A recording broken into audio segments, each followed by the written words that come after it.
What's up everyone? Welcome back to the channel. In today's video, I'm going to show you an insane abyss artifact farm that is way better than the old pickpocket method. A lot of players are still wasting time at Scholarstone and the beggar camps, searching NPC pockets for abyss artifacts one by one. It works, sure, but it is ridiculously slow. And since you need abyss artifacts for both gear upgrades and skill upgrades, farming them efficiently is a huge deal. The good news is, there's a much faster method involving ice giants. So let's get straight into it. To understand how this farm works, you first need to understand character experience. If you look at the left side of your minimap, you'll see a yellow gauge that fills up every time you kill enemies and gain experience. Once that bar is full, you get an abyss artifact. Now, this method is not technically infinite, because each character is limited to around 100 levels, which means around 100 abyss artifacts. But here's the interesting part.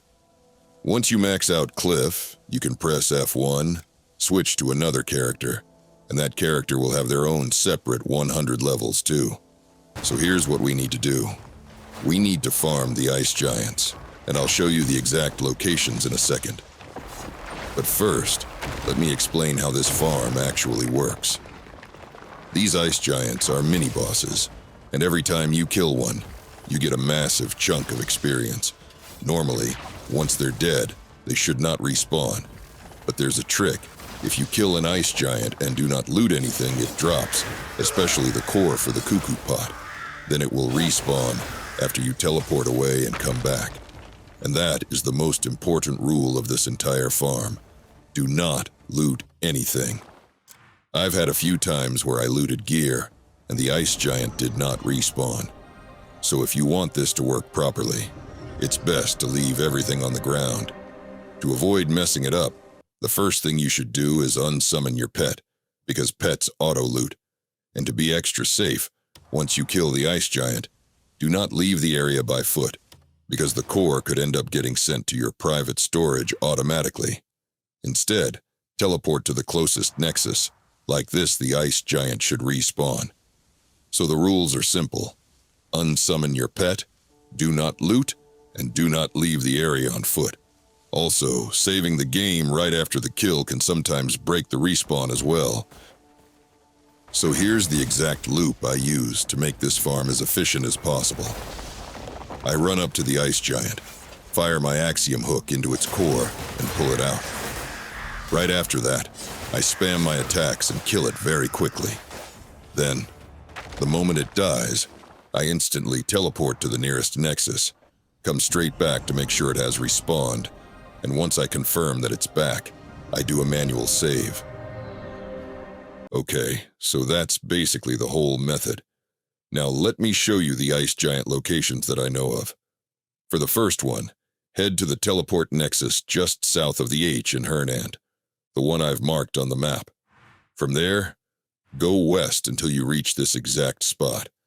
The red circle shows where the ice giant spawns. There's also another ice giant on the other side of the river. For the second location, go to the teleport Nexus north of the H in Hernand. From there, head west until you reach this spot on the map. The ice giant is located right next to this line here.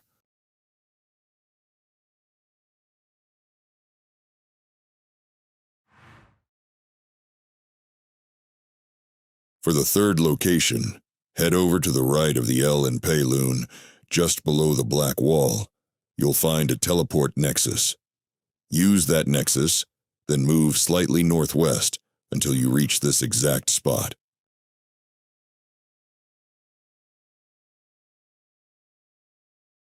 And finally, for the last ice giant spot that I know of, teleport to Wayward Wood, which is located just to the left of the A in Payloon.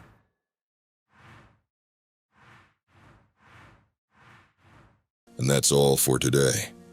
If this video helped you out, smash the like button, subscribe, and hit the notification bell so you don't miss any future content.